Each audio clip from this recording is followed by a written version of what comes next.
Israel के वापस हटने पर हमास ने पूरी तरह से अपने जो विरोधी थे, उनको मारना शुरू कर दिया है।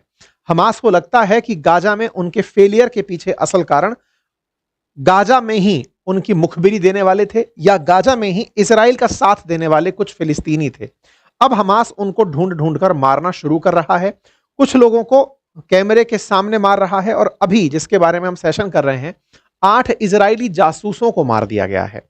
ये तस्वीर पूरी दुनिया को दहला रही है। उस वीडियो को हम आपके सामने नहीं चला पाएँगे, लेकिन सुर्खी बहुत ही भीषण है। हेडिंग बनती है कि हमास ने इस समय गाजा में जो भी अपने विरोधी थे, उन्हें ढूंढ-ढूंढ कर मारना शुरू कर दिया है। हमास फिर से गाजा को अपने कब्जे में लेने निकल पड़ा है। इस पीस डील के तुरंत होते ही हमास ने गली-चौराहों में अपने विरोधियों को या फिर वो लोग जो कि गाजा पट्टी में अशांति फैलाने का प्रयास कर रहे थे, ह्यूमैनिटेरियन असिस्टेंस को कब्जे में लेकर के लोगों तक नहीं पहुंचने दे रहे थे, अब हमास अपनी पुलिसिंग के माध्यम से उन लोगों के ऊपर कंट्रोल करने के लिए निकल पड़ा है। आप सभी को जैसा कि ध्यान है कि 20 सूत्रीय मांग जो मांगी थी, 20 सूत्रीय गाजा प्लान जो रखा था, जिसके लिए ट्रंप मिडिल ईस्ट की यात्रा पर आए थे, जिसके अंदर यह कहा गया था कि जैसे ही एग्रीमेंट होगा और बंधकों को रिहा किया जाएगा, तो आईडीएफ यानी इजरायली डिफेंस फोर्सेस इस येलो लाइन तक चलकर पीछे आ जाएंगी। पीछे आने के बाद में हमास को यहां से छोड़कर निकलना होगा। इसमें यह कहा गया था कि ह्यूमैनिटेरियन एड को तो वहां पहुंचा दिया जाएगा, लेकिन इसके बाद में हमास एक्सक्लूड फ्रॉम गवर्नमेंट्स और ऑल वेपन डिसमेंटल्ड। 13 नंबर की जो आप रीडिंग है अगर ये पढ़ रहे हो, तो हमास के बारे में कहा गया था कि इसको गवर्नेंस से हटना होगा। साथ ही साथ regional partner guarantee Hamas compliance and security. Hamas को लेकर के यह था कि if Hamas rejects the plan, area handed over from the Israeli military to the ISF will proceed. मतलब एक प्रकार से हमास को किसी भी तरह से पावर में नहीं रहने दिया जाएगा, इस तरह का एग्रीमेंट साइन किया गया था। इस 20 सूत्रीय मांग में हमास जिसको हटाने का प्रयास था, वो हमास पूरी ताकत से फिर उठ खड़ा हुआ है। हमास ने अपनी ताकत उस समय दुनिया को एक बार फिर दिखाई, जब वो बंधकों को उसी तरह से अपने पुराने अंदाज में लेकर के रेड क्रॉस को देने आया था।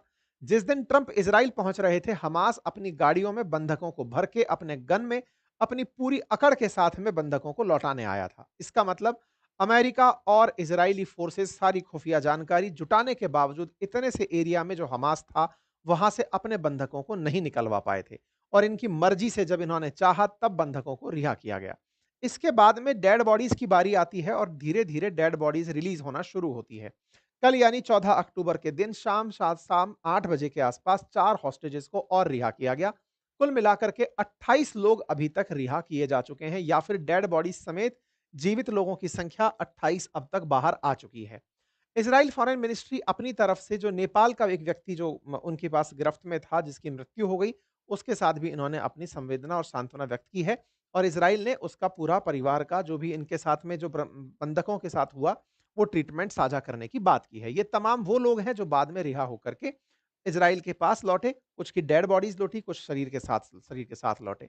जो डेड बॉडीज लौटी हैं, इनका उद्देश्य केवल यही है कि ये अपने देश के अंदर दफना दिए जाएं, ताकि लोग इन्हें, परिवारजन इन्हें लाख आखिरी जो राइट है, रिचुअल्स हैं, वो इनके साथ पूरा कर चुके हैं। खैर, फिलहाल के लिए जो अब सुर्खियां निकल रही हैं वो ये कि इस पूरे घटनाक्रम में हॉस्टेजेस की फैमिली डिमांड कर रही हैं जो बचे हुए लोग हैं उनके लिए।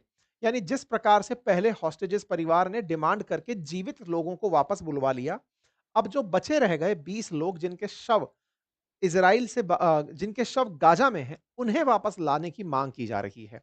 शवों को वापस लाने की मांग को लेकर के इजराइल के प्राइम मिनिस्टर पर दबाव बनाया जा रहा है, जिसके चलते इजराइल कह रहा है कि हम गाजा में दी जा रही सहायता राशि को रोक सकते हैं। ये बात अगर वापस होती है तो क्या पुनः पुराने हालात पैदा नहीं हो जाएंगे? ये एक बड़ा विषय बनकर उभर रहा है। आप सभी को ज्ञात होगा कि इजराइल के ही कहने पर या इजराइल के ही द्वारा रास्ता दिए जाने पर ये मानवीय सहायता जो दुनिया भर से गाजा में भेजी गई है, ये क्रॉस होकर उस तरफ जा पाती है। अगर वो शव वापस नहीं आते हैं तो संभव है कि ये सहायता इजराइल रोक देगा। फिर से गाजा पुरानी स्थितियों से बाहर आने का जो प्रयास कर रहा है वो नहीं हो पाएगा। इजराइल के द्वारा ये थ्रेट दी जा रही है कि वो गाजा को दी जाने वाली सहायता रोक सकता है। आज ही के दिन इजराइल के प्राइम मिनिस्टर ने अपनी तरफ से कहा कि Hamas terrorist organisation is required to uphold it commitment. जो कह रखा है वो पूरी बात की जाए। साथ ही साथ में इन्होंने कहा कि जो एग्रीमेंट दिया हुआ है दोनों देशों के बीच में, उसको एग्री करे। We will not compromise on this and will spare no effort until we return all the fallen hostages. और हम तब तक नहीं रुकेंगे जब तक हमारे सारे हॉस्टेजेस वापस नहीं आ जाते।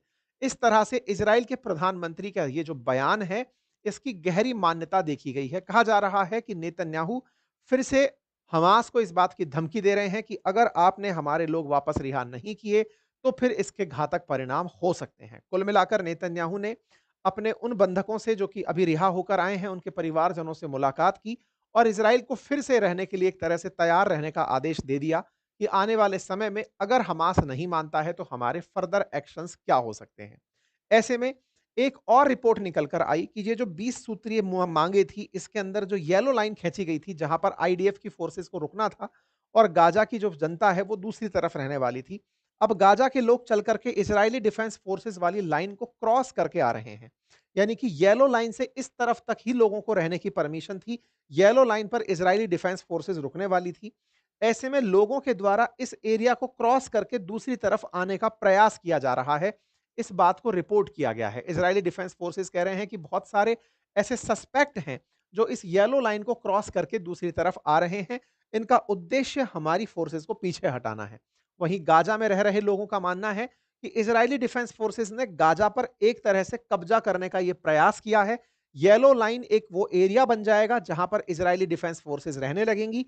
बाकी बचे क्षेत्र पर इजराइल अपना कब्जा स्थापित कर लेगा। एक तरीके से गाजा लगभग आधा इजराइल के कब्जे में चला जाएगा। इस चक्कर में इजरायली लोग अपने पुराने एरिया को कब्जाने के लिए वापस जा रहे हैं, लेकिन शर्तों के अनुसार Israeli defence forces yellow line पर खड़ी रहेंगी। ऐसे में बड़ा सवाल यह है कि क्या इन महाशय ने आकर के जो ये पूरा तामझाम फैलाया हमास के लिए, इन्होंने दिखाया कि देखो हमने क्या कर दिया, वो सही रहा? ऐसा सवाल मैं इसलिए पूछ रहा हूं क्योंकि हमास ने अभी पब्लिक के सामने ब्रूटली 8 लोगों को सर में गोली मार करके उड़ा दिया। ये तस्वीरें जो मैं दिखा रहा हूं, इसके पीछे एक वीडियो है जिसमें यहां पर ये जो लोग बैठे हुए हैं, इनको हमास के द्वारा गोली मार करके शूट कर दिया गया है। ये जो वीडियोज़ हैं मैं नहीं चलाना चाहता, मतलब ये बहुत तेज़ी से मैंने हटा दिया है। कुल मिलाकर बात ये है कि हमास के द्वारा 8 लोग जो कि फ़िलिस्तीनी बताए गए थे, लेकिन इज़राइल के लिए जासूसी कर रहे थे, ये मानते हुए कि इन्होंने ही सूचनाएँ दी थी कि हमास के ठिकाने कहाँ हैं। ऐसा करके अब हमास लोगों में डर भर रहा है। गाज़ा में उन लोगों में डर भर रहा है जिनके चलते हमास का नुकसान हुआ।